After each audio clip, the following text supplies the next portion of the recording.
Where did you sleep last night? Minho's voice cut through the darkness at 6:47 a.m., terrifyingly calm, and Yuna's blood turned to ice as she saw him standing by the penthouse windows, jealous fury radiating off him like heat, because her husband had been waiting all night, and now, with her torn dress, another man's cologne, and a suspicious bruise blooming on her neck, the murderous look in his eyes could only mean one thing. 3 years of marriage, 18 months of lies, and the truth she'd been hiding all along were about to violently explode. Welcome to another heart-stopping story. If you love jealous mafia husbands who'd burn the world down for their women, and romance so intense it burns hotter than revenge, go pour yourself a drink, get comfortable, and smash that like button right now, because once we dive into this explosive tale, you won't be able to look away. Let's go. Kang Minho stood by the floor-to-ceiling windows overlooking Seoul, still wearing yesterday's white dress shirt and black slacks. An untouched cup of coffee sat on the side table, long gone cold. His dark eyes tracked her every movement as she stepped inside, and Yuna felt her stomach drop at the expression on his face. This wasn't anger, not yet. This was something far more dangerous. This was fear dressed up as control. "Minho," she said carefully, closing the door behind her. "I didn't expect you to still be awake." Awake. His laugh was sharp, humorless. "I haven't slept. How could I, when my wife disappeared at 11 last night and didn't come home?" Yuna glanced down at herself, seeing what he saw. Her black dress from dinner was torn at the shoulder. Her heels were in her hand because she'd lost one during the chase. There was a bruise forming on her wrist, and she knew she smelled like gunpowder and smoke despite her best efforts to air out in the car. She looked exactly like someone who'd spent the night somewhere she shouldn't have been. "I had something to take care of," she said, keeping her voice steady, even as her heart hammered against her ribs. "Something to take care of." Minho repeated the word slowly, tasting each syllable. He stood in one fluid movement, and even from across the room, Yuna felt the danger radiating off him. At 11 at night, that required you to turn off your phone. That left you looking like you've been in a fight. "Minho, please." "What's his name?" The question hit like a slap. Yuna's breath caught. "What?" "The man you spent the night with." His voice was getting louder now, control slipping. "What's his name? How long has this been going on?" "There's no man. I wasn't. Don't lie to me." The explosion was sudden, terrifying. Minho's hand slammed against the window, and Yuna flinched despite herself. She'd seen him angry before. She'd seen him cold, calculating, dangerous in his business dealings. But this raw, uncontrolled fury was something else entirely. "You disappeared," he continued, his voice shaking. "Your phone went dark at 11:03 p.m. Exactly. I tracked it. I tracked you, Yuna, because for the past month, you've been slipping away, and I've been losing my mind trying to figure out where you go. And last night, you didn't come home at all." Yuna's mind raced. He'd been tracking her phone. Of course he had. She should have expected it, should have been more careful. But the mission had gone sideways, and she'd had to make a choice between maintaining her cover and completing the objective. She'd chosen the objective. She always did. "I was working," she said, which wasn't entirely a lie. "Working." His voice was flat now, cold. "You were working. Doing what exactly? Because the last time I checked, you didn't have a job. You're my wife. You live here. You..." He stopped himself, jaw clenching. "What are you not telling me?" "Everything," Yuna thought. "I'm not telling you everything." "It's complicated," she tried. "Complicated." Minho crossed the room in 3 long strides, and suddenly he was right there, close enough that she could see the bloodshot whites of his eyes, the exhaustion carved into every line of his handsome face. Do you have any idea what I thought? When midnight came and you weren't home, when 1 a.m. came, when 2, 3, 4 a.m. came, and you still weren't answering your phone. His hand came up, catching her wrist, not tight enough to hurt, but firm enough that she felt captured. His thumb pressed against her racing pulse. I thought you were dead, he said, his voice cracking on the last word. I thought someone had taken you. Someone from my world, someone who wanted to hurt me by hurting you. I had my men search half of Seoul. I called in favors, made threats, prepared to burn this city down if I had to. Yuna's throat tightened. She could see it now, beneath the anger and accusation. The fear, the same fear she'd seen 3 months ago when a rival gang had gotten too close during a restaurant meeting. The same fear that made him keep guards on her, made him insist on knowing her schedule, made him check in constantly. The same fear that came from loving someone in their world, where love was a weakness and wives were targets. I'm fine, she said softly. I'm here. I'm safe. Are you? His other hand came up to cup her face, and his touch was gentle despite the intensity in his eyes. Because you won't tell me where you were. You won't tell me what you were doing. You come home at dawn looking like you've been to war, and you expect me to just accept it's complicated. Yuna wanted to tell him. God, she wanted to tell him everything. That she'd spent the night preventing an assassination. That the man he was worried about was actually a woman, her handler, who'd extracted her from a situation gone wrong. That every mission she took, every lie she told, was to protect him and the fragile peace their marriage had created between their families.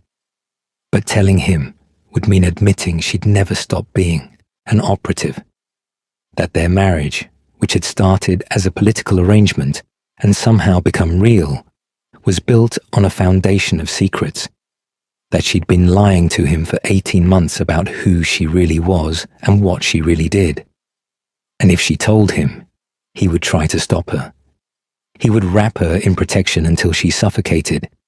He would treat her like something fragile instead of the weapon she'd been trained to be. So instead she said, I can't tell you. Not yet. Something in Minho's expression cracked. His hands dropped from her face, and he stepped back like she'd hit him. Can't, he repeated, or won't. Minho. His phone buzzed, cutting through the tension. He pulled it from his pocket, glanced at the screen, and his jaw tightened. I have to go, he said, his voice carefully neutral now. All emotion locked away behind the professional mask he wore for the rest of the world. Emergency meeting. But this conversation isn't over, Yuna. Not by a long shot. He grabbed his jacket from the back of the couch and headed for the door. Yuna watched him go, her heart breaking at the set of his shoulders, the exhaustion in his movements. Where are you going? She asked, hating how small her voice sounded. Minho paused in the doorway, his back to her. Does it matter? He said quietly. You have your secrets. I have mine. The door closed behind him with quiet finality. Yuna stood alone in the penthouse, the morning sun streaming through the windows, illuminating the coffee he'd never touched. Her hands were shaking. Her wrist still felt warm where he'd held it. It had started 6 months ago, she thought. The missions getting more dangerous. The lies getting harder to maintain. The distance growing between them even as their love deepened. Something was going to break. She'd known it for weeks. She just hadn't expected it to be today. Yuna stood in the shower, letting scalding water wash away the blood and cordite, and let herself remember. 3 years ago, she'd walked into this penthouse for the first time wearing a white wedding dress and carrying enough weapons to start a small war. The marriage had been arranged by their families. The Kangs and the Lees, two of Seoul's most powerful criminal organizations, ending a decade-long territorial dispute with a treaty sealed in matrimony. She was 25. He was 28. They were strangers bound by signatures on documents neither of them had wanted to sign. The wedding night had been awkward, formal. Minho had offered her the master bedroom and taken the guest room without discussion. "We don't know each other," he'd said. "Let's not pretend this is a love match." She'd been grateful. She'd expected worse from a mafia boss with a reputation for being ruthless. But Kang Minho had been surprisingly decent. Cold, yes. Distant, absolutely. But never cruel, never demanding. They'd lived like polite roommates for 6 months, passing each other in hallways, sharing occasional meals in silence, attending family functions with practiced smiles. Then came the night that changed everything. Yuna stepped out of the shower, wrapped herself in a towel, and stared at her reflection. The bruise on her wrist was darkening. There were other marks too. A cut on her shoulder, scrapes on her knees. Evidence of a night spent doing what she'd been trained to do since she was 16. She'd been raised for this. The Lee family's secret weapon. Their daughter in public, their operative in private. She spoke 6 languages, could kill a man 12 different ways, and had been gathering intelligence since before she was old enough to vote. The marriage was supposed to end that. A peace offering meant she'd retire, play the dutiful wife, leave the darkness behind. But peace was fragile in their world, and Yuna had skills too valuable to waste. So 6 months after the wedding, when her family's handler had approached her with a mission, she'd said yes.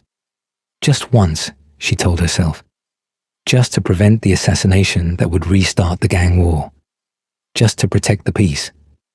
Then there was another mission, and another. Before she knew it, she was living a double life. Devoted wife by day, ghost operative by night. And somewhere in the middle of all those lies, she'd fallen in love with her husband. It had happened slowly. Small moments stacking up like stones building a wall. The night he'd noticed she loved jasmine tea and started keeping it stocked. The morning she'd found him asleep at his desk and covered him with a blanket, and he'd smiled in his sleep.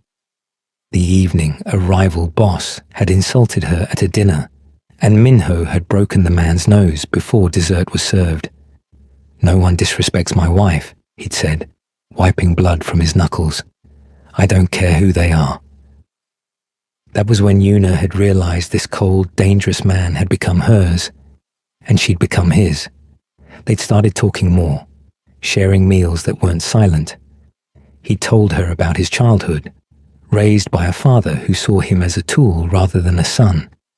She told him about hers, trained to be perfect in every way that mattered to men who valued usefulness over humanity. They'd found common ground in their loneliness, in being raised as weapons instead of people. 1 year into their marriage, Minho had kissed her, tentative, uncertain, like he was expecting rejection. Yuna had kissed him back, and something had clicked into place, something that felt like coming home. They'd been inseparable after that. Real partners, not just paper ones. He'd shown her the man beneath the mafia boss. Funny, surprisingly gentle, fiercely protective.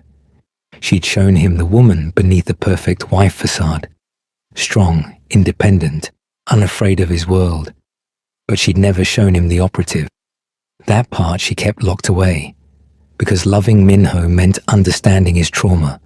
His first wife, the one before the gang war, before Yuna. She died in crossfire meant for him. He'd held her while she bled out on a soul street, and something in him had broken.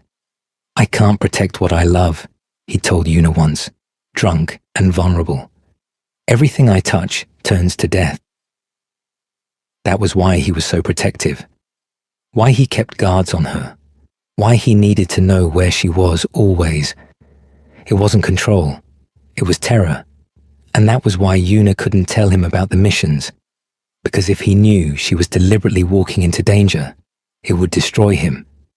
He tried to stop her, lock her away, smother her with protection until she couldn't breathe. She'd seen it happen to other wives in their world. Caged birds in gilded prisons. Yuna loved Minho, but she couldn't be that, wouldn't be that. So she'd lied. For 18 months, through 47 successful missions, she'd maintained the fiction that she was just his wife. Safe, protected, helpless. But lies had a way of catching up.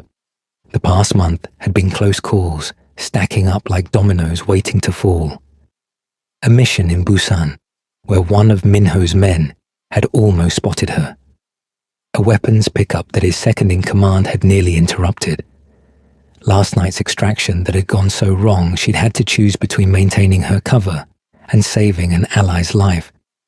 She'd saved the life. The cover was collateral damage. Yuna dressed in clean clothes, her mind spinning. Minho knew something was wrong now. He'd been suspicious before, but this morning had pushed him over the edge. His hurt, his anger, his fear, all of it was justified, and she had no idea how to fix it without destroying everything. Her phone buzzed. A text from her handler. "We need to debrief. Usual place, 2 hours." Yuna stared at the message. She should go. The mission had complications that needed addressing. Intelligence gathered that needed processing. But going meant lying to Minho again. Meant disappearing when he just begged her to tell him the truth. She typed back, "Can't. Compromised at home." The response was immediate.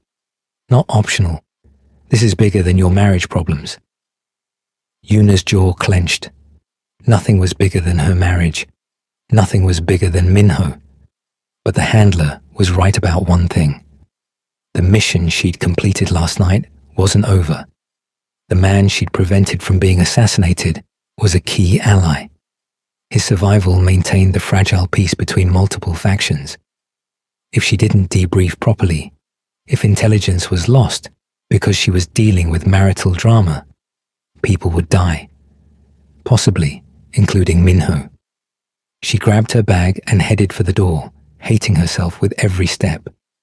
Yuna made it as far as the foyer before she heard the door to Minho's study open behind her. Going somewhere? She turned slowly. Minho stood in the doorway, and in his hands was her go bag, the one she kept hidden in the back of her closet, the one that should have been locked away where he'd never find it. Her heart stopped. "I was looking for cufflinks," Minho said, his voice terrifyingly calm. "Needed a pair for the meeting. Thought maybe I'd left some in your closet from when we shared the room last week." He walked toward her, and Yuna saw the exact moment her life became irreversibly complicated. He unzipped the bag. Fake passports scattered across the marble floor. 3 different names, 3 different faces that were all hers. A disassembled Glock 19, ammunition, tactical gear, encrypted phone, medical supplies, cash in 4 different currencies. The contents of an operative's emergency kit, laid bare in the morning light. "So," Minho said softly, "want to tell me again how you were just working?" Yuna's mind raced through options. Lie. She could still lie. Make up some story about self-defense, about being paranoid. But looking at Minho's face, at the betrayal written in every line, she knew that ship had sailed. "How long have you known?" she asked instead. "I didn't. Not for sure." He kicked one of the passports. "I suspected.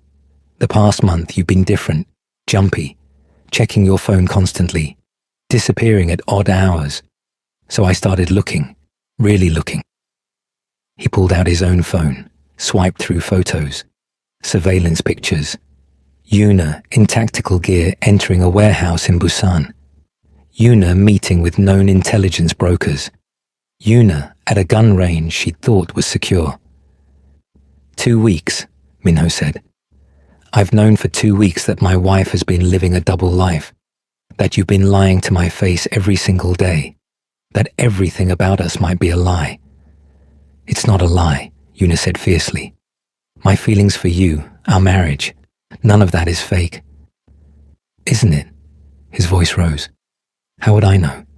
You're clearly very good at deception. Fake passports, secret weapons, an entire life I knew nothing about. So tell me, Una, was any of it real? Or was I just another mark? Don't. The word came out sharp. Don't you dare reduce what we have to an operation. Then what is it? Minho demanded. Because from where I'm standing, I don't know who you are. The woman I married, the woman I fell in love with, she doesn't exist. She's just another cover identity. Una felt anger flare, hot and defensive. You want to know who I am? Fine. I'm Lee Una, trained operative since I was 16. I've completed 47 missions in the 18 months we've been married. I speak 6 languages. I can kill someone with a ballpoint pen. I'm very good at what I do. And what exactly do you do? Minho's voice was cold now. Mafia boss, cold. The voice he used before ordering executions. Who do you work for? Who's giving you orders? I can't tell you that. Can't or won't. Both. Minho laughed, bitter and sharp. Of course. More secrets. Tell me something, Una. Last night. Where were you really? On a mission. With who? My handler. Name. I can't. Name. The shout echoed through the penthouse. Give me a name, Una. Give me something. Because right now, all I can think about is you spending the night with some handler who sends you into danger. And I'm losing my mind wondering if it's a man. If you're... She's a woman, Una cut in. My handler is a 53-year-old woman named Agent Park. Last night, I prevented an assassination of a political ally. The mission went sideways. I spent the night in a safe house waiting for extraction. That's the truth. Some of the tension left Minho's shoulders, but the anger remained. An assassination. You prevented an assassination. You went into that kind of danger, and you didn't tell me. I couldn't. Why not? His voice cracked. Why couldn't you trust me? I'm your husband. I love you. I would have... You would have stopped me, Una interrupted. You would have locked me in this penthouse and surrounded me with guards and treated me like something fragile that needed protecting. That's why I didn't tell you. Because I would have kept you safe? Yes, Una, I would have. That's what you do when you love someone. You keep them safe. No, Una said fiercely. That's what you do when you're afraid. When you're so traumatized by losing someone that you can't see the difference between protection and prison. Minho flinched like she'd struck him. Don't bring her into this. Your first wife died because she was helpless. I'm not helpless. I'm trained, skilled, capable. But you can't see that because all you see is another woman you might lose. You're damn right I'm afraid of losing you. Minho's control shattered completely. I wake up every morning terrified that today's the day something happens to you. That someone will use you to get to me. That I'll fail to protect you the way I failed to protect her. And now I find out you've been deliberately walking into danger. That you've been risking your life for missions I don't even know about. How am I supposed to be okay with that? By trusting me, Una said. By believing I know what I'm doing. Trust. Minho's voice was raw. You've been lying to me for 18 months. How can I trust anything about you? The words hung between them like a physical barrier.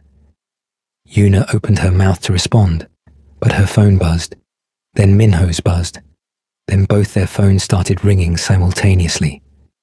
Minho answered his first. What? Una watched his expression change. Anger bleeding into something else. Alert. Dangerous. His eyes snapped to her as he listened. How many? A pause. When? Another pause. Understood.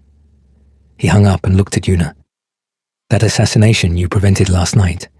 The target's security just intercepted intelligence. There's a secondary team. They tracked you here. Una's blood ran cold. Here? To the penthouse? They're coming now.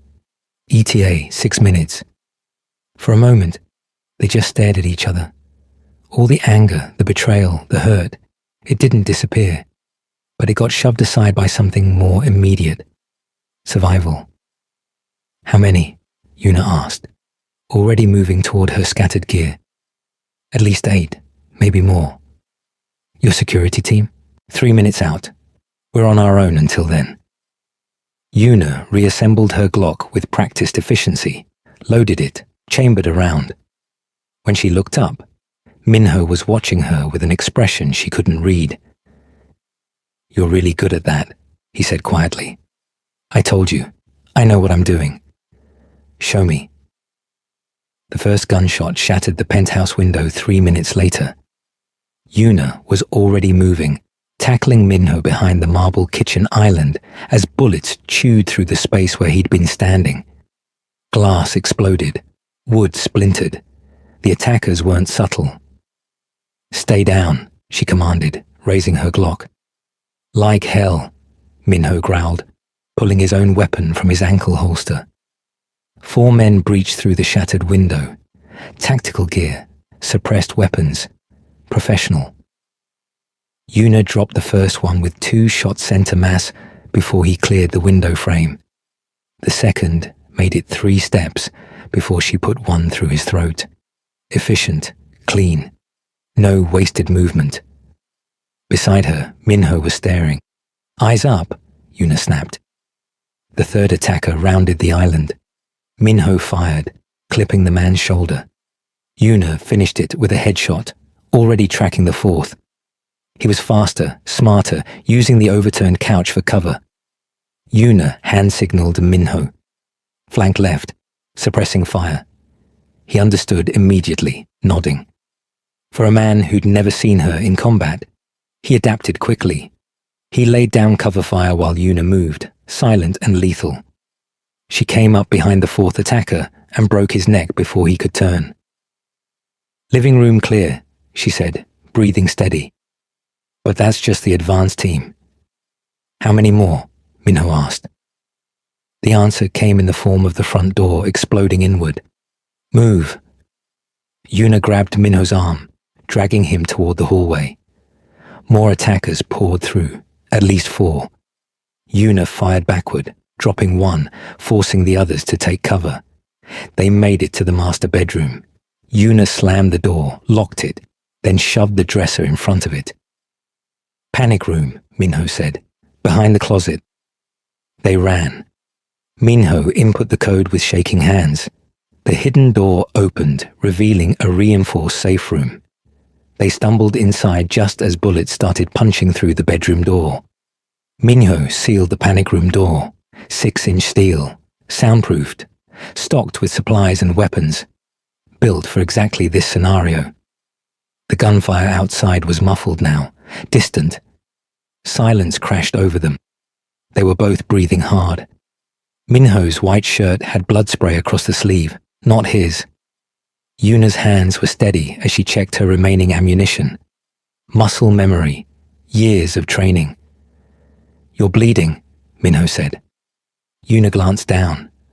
A graze along her ribs, probably from flying glass. She hadn't even felt it. It's nothing. Let me see. Minho, let me see. His voice was firm but not angry. Something else. Shaken. Yuna lifted her shirt. The cut was shallow, bleeding but not dangerous. Minho grabbed the first aid kit from the safe room supplies, his hands surprisingly gentle as he cleaned the wound. You saved my life, he said quietly. That first shot. If you hadn't moved when you did, I'd be dead. You're welcome. How many times? He pressed gauze against her ribs. How many times have you done this? Fought like that? Does it matter? Yes. He taped the gauze down, then looked up at her. Really looked at her. Because I just watched my wife kill 4 men in under 2 minutes like it was choreographed. And I realized I don't know you at all. Yuna's chest tightened. You know me. Do I? Because the woman I thought I married, she doesn't move like you moved out there. She doesn't kill without hesitation. She doesn't... His voice broke. She doesn't risk her life on missions I don't know about. I'm still that woman. I'm just also this one. Minho sat back against the wall, exhaustion finally catching up. Blood on his clothes, dust in his hair. His hands were shaking now, adrenaline crash hitting. I can't lose you, he whispered. I can't lose you like I lost her. And there it was, the heart of everything. Una sat beside him close, but not touching. Tell me about her. Una, tell me, please. Minho was quiet for a long moment. Then, Seoyeon. Her name was Seoyeon. We weren't married long. 8 months. She was kind, gentle. Everything I wasn't. She made me want to be better. His voice was hollow, distant. The rival gang wanted to hurt me. Sent 3 men to our apartment. I was in a meeting. She was alone. By the time I got there, she was bleeding out on our kitchen floor. She died in my arms, begging me to save her, and I couldn't. I couldn't do anything. Tears tracked down his face. I promised myself never again would I fail to protect someone I loved. So when we got married, when I started falling for you, all I could think about was keeping you safe, making sure no one could hurt you the way they hurt her. Minho, Una said softly. But you're not her, he continued. Out there watching you fight, I realized. You're not helpless. You're not someone who needs protecting. He looked at her. You're terrifying and capable, and you've probably been protecting me more than I've been protecting you. 47 missions, Una admitted. 18 months. 3 of those missions stopped direct attempts on your life. You never knew because I made sure you never had to. Minho's eyes widened. 3 attempts? 1 car bomb, 1 poisoning, 1 sniper. I neutralized the threats before they got close. You've been protecting me, he said slowly. This whole time? Yes. Why didn't you tell me? Now it was Una's turn to be vulnerable. Because I was afraid. My whole life I've been trained to be useful, to be a weapon. My father, my family, they valued me for what I could do, not who I was. And then I married you, and it was supposed to be the same. A transaction, a tool for peace. She took a shaky breath. But then you were kind. You saw me as a person. You made me laugh. You made me feel human for the first time in my life. And I was terrified that if you knew what I really was, if you knew I was still a weapon, you'd only see that. Or worse, you'd try to stop me from being it, and I'd lose myself completely. I don't want you to lose yourself, Minho said. I just want you to be safe. I need to be both, Una said. Safe and myself. And I don't know how to do that. Minho reached out, lacing his fingers through hers. Neither do I. They sat in silence, hands clasped, both understanding they'd reached an impossible impasse. They loved each other. That wasn't in question. But love alone couldn't bridge the gap between his need to protect and her need to be free. Outside, the gunfire stopped. Minho's phone buzzed. Security teams here, he said, reading the message. Threat neutralized. 8 hostiles down. 3 escaped. Your men are good. Not as good as you. He stood, helped her up. We should go out there. Deal with the aftermath. Minho. Una stopped him at the door. What happens now? With us? He looked at her for a long moment. I don't know. But let's survive today first. Then we'll figure out tomorrow. It wasn't a solution, but it was something. The penthouse looked like a war zone. Shattered glass everywhere. Bullet holes stitching the walls. Blood on the marble floors. Minho's security team had arrived in time to eliminate 5 more attackers. 3 had escaped, which meant they'd be back. Una stood in the living room, accepting a clean shirt from one of the guards, while Minho spoke in rapid Korean to his second-in-command, a sharp-eyed man named Jae-sung. Bodies? Minho asked. Being handled. We've identified 2 of them. Russian mercenaries. Expensive ones. Who hired them? Working on it? Jae-sung glanced at Yuna, then back to Minho. But sir, there's something else. We pulled this from one of their phones. He handed Minho a tablet. Yuna watched her husband's expression change as he scrolled through whatever was on the screen.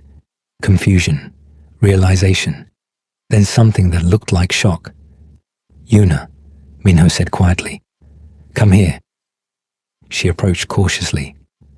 Minho turned the tablet toward her. Mission files. Hers. 47 operations detailed with clinical precision. Dates, targets, outcomes. Every secret she'd been keeping, laid out in black and white. They had intelligence on you, Jae-sung explained. Detailed intelligence. They knew exactly who you are and what you've been doing. Yuna's blood ran cold. That's classified. How did they? We're investigating. Jae-sung pulled up another file. But sir, you need to see this. Mission log from last night. Minho read it, his expression unreadable. Then he looked at Yuna. You prevented the assassination of Minister Kim? Yes. Minister Kim, who's been our family's ally for 15 years, who controls half the Port Authority, whose death would have triggered a territorial war that would have destroyed us. Yes. Minho scrolled further. June 15th, you intercepted a weapons shipment meant for the Choi gang. August 3rd, you eliminated a contract killer hired to target me. September 22nd, you prevented a car bombing at my father's restaurant. He kept reading, his voice getting quieter. You've been doing this, all of this, for us, for my family. For peace, Yuna corrected. The marriage was supposed to end the gang wars. But peace is fragile. Someone's always trying to tip the balance. I've been making sure it stays balanced. Jae-sung cleared his throat. Sir, there's more. We cross-reference her missions with our own intelligence gaps. Events we couldn't explain. Threats that mysteriously disappeared. She's been... He paused, choosing his words carefully. She's been our guardian angel. We just didn't know it. Minho handed the tablet back, his hands shaking slightly. How many times did you save my life? 3 that were direct attempts, but at least a dozen more indirectly, preventing conflicts that would have put you in danger, eliminating rivals before they became threats. And I accused you of cheating. Minho's voice was hollow. I thought you were with another man, when you were actually out there bleeding for me. Before Yuna could respond, the elevator chimed. Everyone's weapons came up instantly. But it was just a woman, early 50s, dressed in a practical suit. She had the kind of face that blended into crowds, forgettable by design. Stand down, Yuna said. That's Agent Park, my handler. The woman surveyed the destroyed penthouse with a practiced eye. Well, this is unfortunate. You have incredible timing, Yuna said dryly. I have news that couldn't wait. Agent Park's gaze shifted to Minho. You must be the husband. I've heard a lot about you. I wish I could say the same, Minho replied coldly. Agent Park smiled slightly. Yes, I imagine Yuna's kept her cards close. Smart woman. But circumstances have changed. The attack this morning wasn't random. Someone leaked Yuna's identity to the Russian mercenaries. Someone inside our organization. A mole, Yuna said. Yes, which means every operation you've run is compromised. Every ally you protected is now a target. And more immediately, we have a situation that requires your specific skill set. Absolutely not, Minho cut in. She's not going on another mission. Not after last night. Not after this morning. Agent Park raised an eyebrow. With respect, Mr. Kang, this isn't your decision. She's my wife. She's also our most effective operative. And the mission is time-sensitive. What mission? Yuna asked, though part of her already knew she shouldn't. Agent Park pulled out a folder. The mole. We've identified him. Low-level analyst with access to classified files. He's meeting his Russian contact tonight to hand over more intelligence, including the locations of every safe house, every protected witness, every ongoing operation we have. So send someone else, Minho said. There is no one else. The mole knows our other operatives, but he's never seen Yuna in the field. She's been a ghost for 18 months. She's the only one who can get close enough to intercept the exchange. Yuna looked at the folder, then at Minho. His expression was a mix of anger, fear, and resignation. He knew what she was going to say before she said it. I'll do it, Yuna said quietly. No. Minho's voice was sharp. No. We just survived an attack. You're injured. You're compromised. The answer is no. Minho. I said no. He turned to Agent Park. Find someone else. There has to be someone else. There isn't, Agent Park said simply. And you know what happens if that intelligence gets out? Your family, Mr. Kang. Your allies. Everyone you've spent years building relationships with. They all become targets. Minho's jaw clenched. When? Tonight, 10 p.m. The exchange happens at a warehouse in Incheon. That's 14 hours from now. Yes. And if she doesn't come back?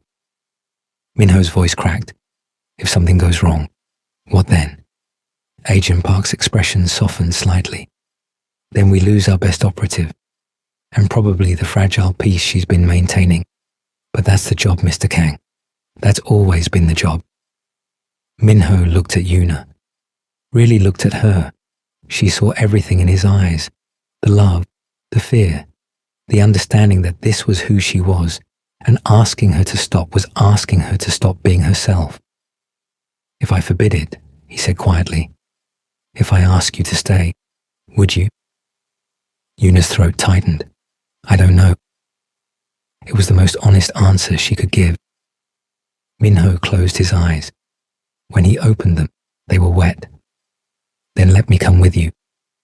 You'd be a liability, Yuna said gently. You know you would. This requires stealth, precision. It's not your skill set. So I just wait here, wondering if you're coming home. Yes. I can't do that, Yuna. I can't sit here and wait for you to die. Then trust me not to. She took his hands. Trust that I know what I'm doing. Trust that I'm good enough to come back. Minho pulled her close, pressing his forehead to hers. Promise me. Promise me you'll come home. I promise. It was a promise she had no right to make. They both knew it, but she made it anyway. The warehouse in Incheon was cold, dark, and reeked of rust and seawater. Yuna moved through the shadows like smoke, her tactical gear matte black, face obscured. The mole was already there, nervous, checking his watch every 30 seconds. She'd studied his file during the car ride. Park Ji-hoon, 28, low-level analyst who'd gotten greedy. Gambling debts. The Russians had offered him a way out. All he had to do was betray everything. The Russian contact arrived at 10:03 p.m. Big, professional. He swept the warehouse with practiced caution before approaching Ji-hoon. You have it? The Russian asked in accented Korean. Ji-hoon held up a USB drive. Everything you asked for. Safe house locations, operative identities, ongoing missions. This is worth more than we agreed. We'll see. Yuna waited for the exchange. Patience, timing. Everything depended on... Her earpiece crackled. Static. Then Agent Park's voice. Abort. Secondary team inbound. You have company. Damn it. Yuna's eyes adjusted, catching movement. 3 more hostiles entering from the north entrance. This wasn't an exchange. It was a trap. For her. The Russians knew she was coming. Back at the penthouse, Minho paced. He'd been pacing for 4 hours straight. Jae-sung sat on the couch, monitoring communications, but there was nothing. Radio silence since Yuna had arrived at the target location. Sir, you should rest, Jae-sung said. I can't. She's good at this. The files proved that. She's also human. Humans bleed. Humans die. Minho's voice was raw. I watched her kill 4 men this morning without hesitation, and all I could think was how many times has she had to do that? How many times has she come home to me with blood under her fingernails and smiled like nothing happened? She was protecting you. I know. Minho stopped pacing. That's what makes it worse. She's been carrying this alone, lying alone, bleeding alone, and I was so wrapped up in my own fear that I couldn't see it. His phone buzzed. Unknown number. Hello? Mr. Kang. A voice he didn't recognize. Male, Russian accent. Your wife is very skilled. I'm watching her right now. She doesn't know we're here yet. Doesn't know this is an ambush. Minho's blood turned to ice. Who is this? Someone who wants something you have. Access codes to the Port Authority. Give them to me, and I'll let her walk out of here. Refuse, and she dies in this warehouse.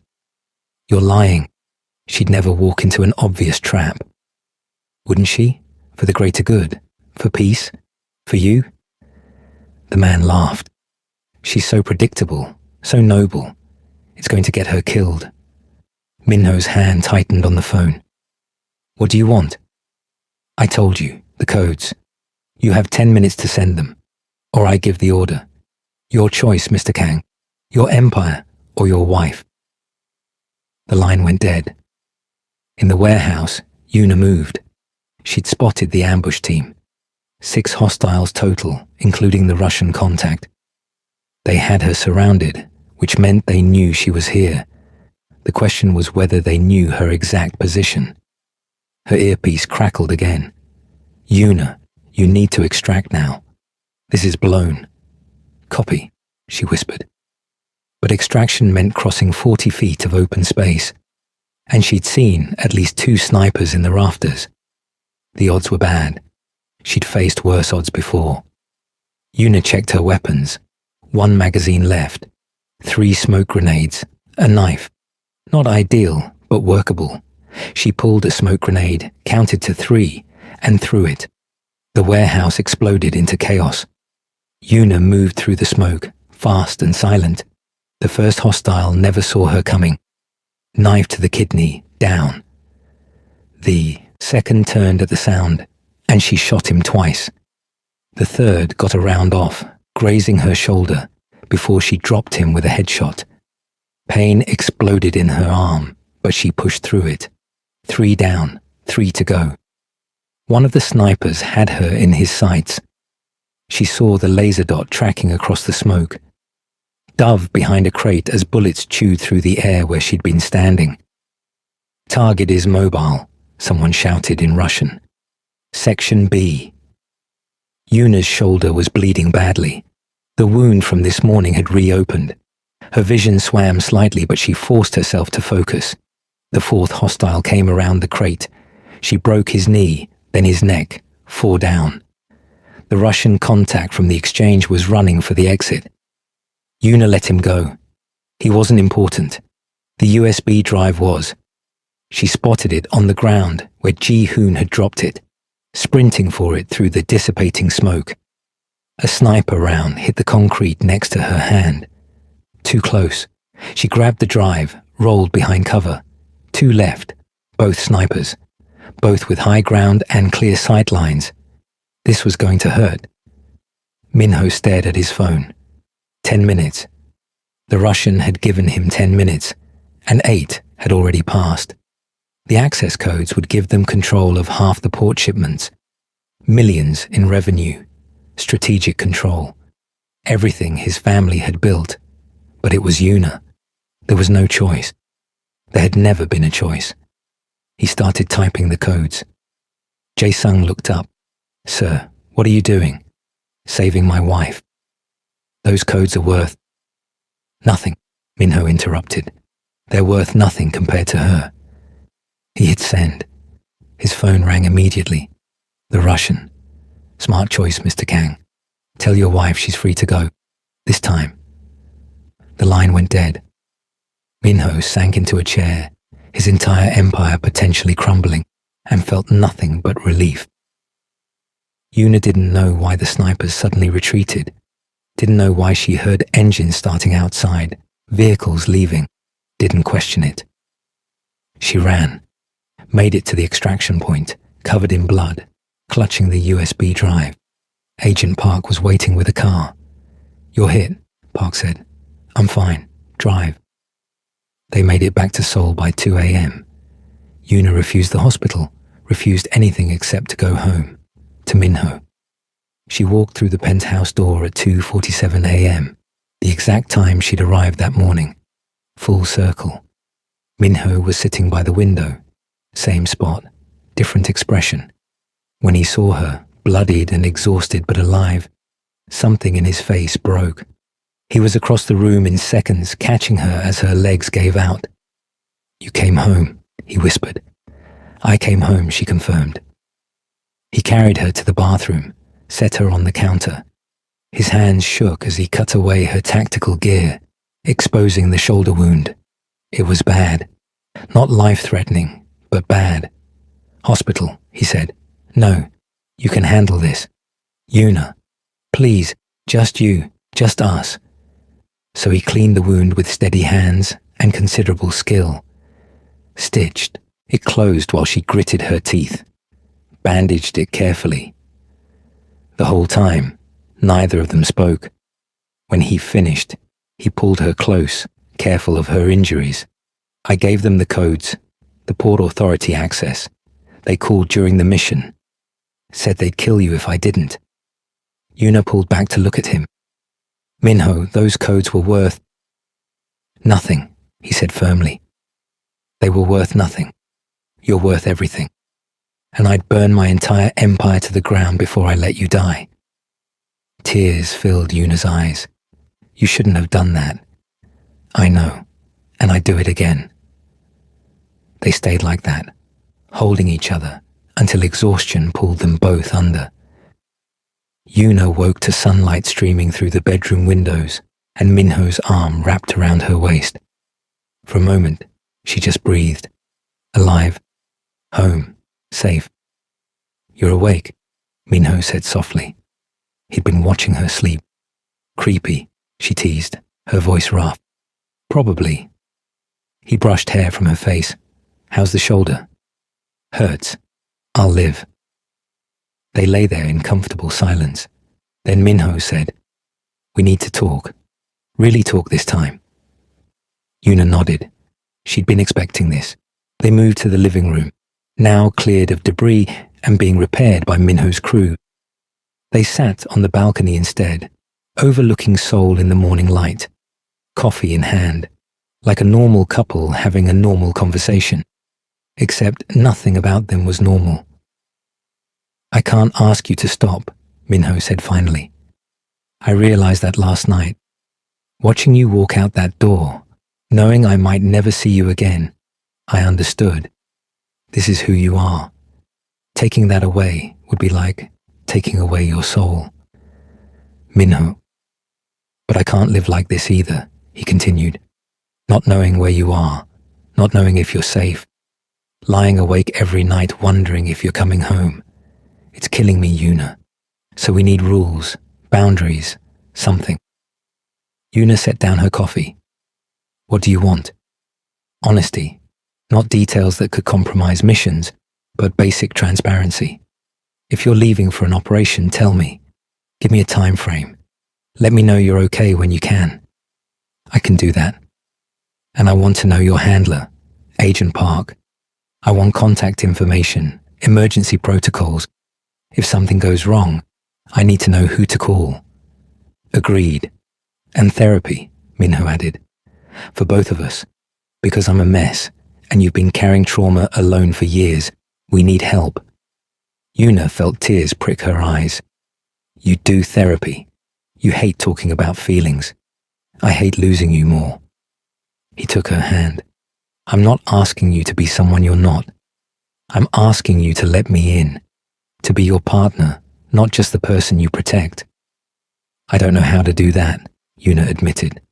"I've been alone my whole life. Even in this marriage, I've been alone in the ways that matter. Then we'll learn together. Minho's thumb traced circles on her palm. Because I love you. Not the version of you that's safe and helpless.